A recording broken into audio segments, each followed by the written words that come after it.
Hello and welcome to day 22 of the Year of the Beast. Today we are checking in on a farm out in the Western Cape who have two Beast 125s installed in parallel. We can see it's late in the afternoon. We are currently producing around 80 kilowatts of glorious solar power and still exporting 57 to the grid.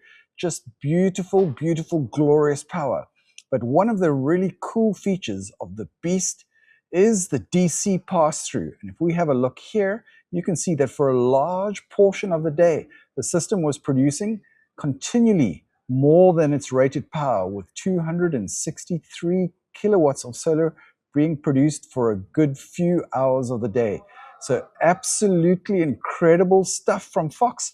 So thank you guys for your support and celebrating the Year of the Beast with us. And let's go, Fox!